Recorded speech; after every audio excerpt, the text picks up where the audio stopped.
We'll open up to questions for Coach. James, you guys gave your staff most valuable player for the game on offense to your offensive line. The week before was Hunter. So 2 for 2, and you guys looking toward the offensive line after these Big Ten matchups. I know people viewed him as a test for your offensive line. How are you evaluating them inside the building right now for your staff to look that way when you announce this kind of accolades? Yeah, it's not like, this isn't everybody gets a trophy or everybody gets a smiley face type of deal.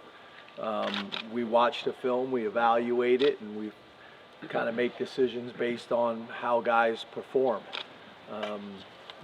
One of the things I thought was really cool is those guys got, I think, the Joe Moore Weekly Pancake Award or whatever it was.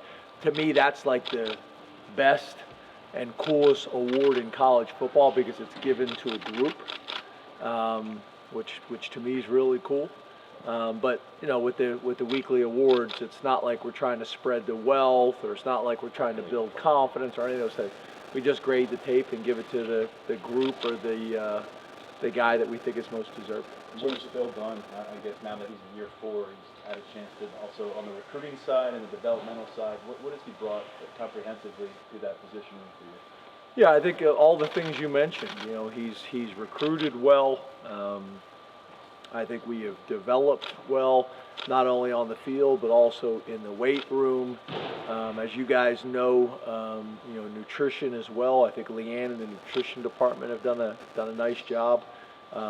We got a lot more food available now, under Pat. That's been a big win for us as well.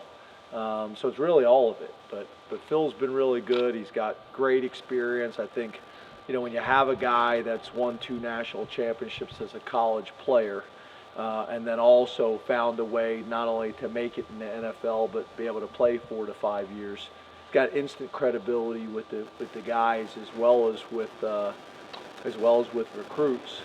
And he's done a really good job. He has the guys over at his house all the time. They got a really strong connection and network. And then I think Frank Leonard's been a nice complementary piece to Phil as well. So it's been a positive, and I think we're headed in the right direction. But we got to continue to grow, and we got to continue to evolve at that position throughout the entire season. James, we're entering redshirt territory. How would you assess the play of the 4 freshmen who played in the 4 games? And have you begun to have those conversations with some of the other freshmen, whether you guys want to burn their red shirts or not? No, nothing has changed. I mean, we have the guys that we had as green that we're going to play, and those guys, the model hasn't changed. We're going to continue to play those guys. And then I think the guys that we would characterize as yellows, as of right now, those guys are staying yellow unless we got some bumps and bruises that we have to kind of change their status. I think it's also where we're trying to be as strategic as we can. To play early and then maybe hold and save some games for late into the season. And then the new rule now is you get all of the postseason. So it's not really, I think, your question was about 4 games. It's with the postseason, it could be a lot more than that. Curious, we've asked you about Manny a ton since he got here, but with this year's group specifically, what do you think he's done well to lead to this hot start? Yeah, I think Manny has done a really nice job, obviously. I think our defensive staff have done a really nice job, and I think the players. I think, we're in a position where we're keeping those guys fresh. We're playing a lot of guys. We got talent and depth. And I think our guys are getting more comfortable and more consistent playing within the scheme. I think year 2 plays a part in it as well. Kind of all those things. And then I think, from a scheduling perspective, opening up with a Power 5 opponent who's playing well, I think we've been tested as well. So I think we're doing a good job, really good job. And, I think Manny's done a really good job of not just from a scheme standpoint, but leading that side of the ball.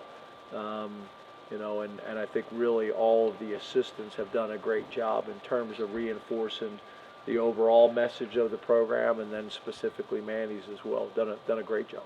James, you touched on the atmosphere that you played in front of last week. it's obviously going to be a different atmosphere this week. How do you make sure that the guys maintain the sort of energy that they're going to need at 11 a.m. and what might not be a ton of people? Well, I think just being honest, just being very honest about what it's going to be like. These guys are 2-0 at home. You look at Northwestern, they've typically had good home records. Why? Because it can be challenging to play there. They're used to the environment. Other people may not be. It's going to be very different than what we played in last week. So just being transparent and honest.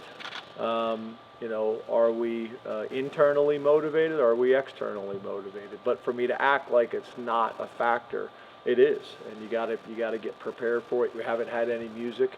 Even our period 20, you guys know we usually play the Phil Collins, and it's usually blaring. And they were asking me to turn it up today, and I said no. So just little things like that. But at the end of the day, it's going to be about us executing our jobs and our assignments, and playing the game for each other, and playing the game for our love, for the game of football, and for our teammates, and playing up to our standard no matter the circumstances.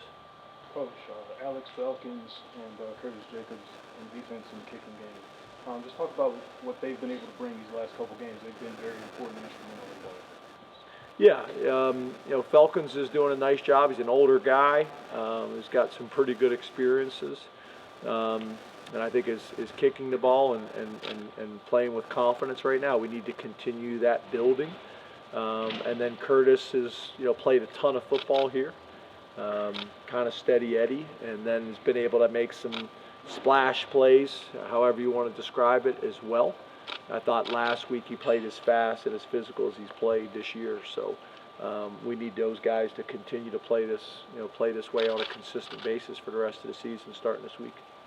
James, Sal Wormley said this Friday. He's more comfortable and confident playing with the play style and the playbook. How would you evaluate his play so far this year? Yeah, I think Sal's playing well. He's played a ton of football here. He's been in the same system for a while. I think he had a really good off season. I think he's playing well, and he should be as a veteran player at this point of his career. And obviously, there's a lot of confidence that comes from that. James, a couple times since Saturday night, you've mentioned making sure that your players and coaches don't get bored with, in game with the style of play. I was curious, what does that look like, from your perspective, if you see that, and where in your career have you picked up on that as a coaching point?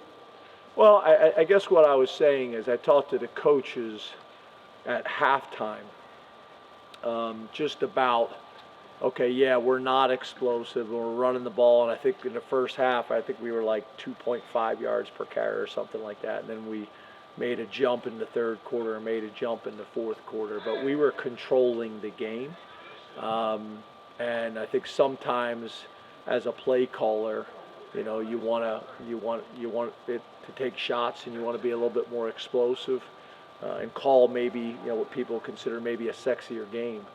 But this was working for us. It was working not only for the offense, but it was working for the defense, and we had control of the game. So I just felt like that was a message that needed to be sent. And then really the only message I've given like that to the team is, we do ball security on offense and turnover, ball disruptions on defense every day. And my message to them is to not get bored with those periods, really make sure that we're investing in those periods, because it's been a huge part of our success at this point of the season, and obviously we want it to continue. Can it pay dividends, the fact that your defense is only on the field for 14 minutes in the middle of the season? I mean, will that help with longevity for this team? Yeah, I think that, and the point that I made earlier in the week where I think we've played 86 less plays on defense. So, the combination of 86 less plays, the offense and the style that they're playing, the scores allowing us to substitute, all those things hopefully puts us in a position to have a healthy team this week, be healthy and fresh in the fourth quarter this week, and then hopefully all these small wins and adjustments allow us to be healthy throughout the year, because that's part of it as well, right?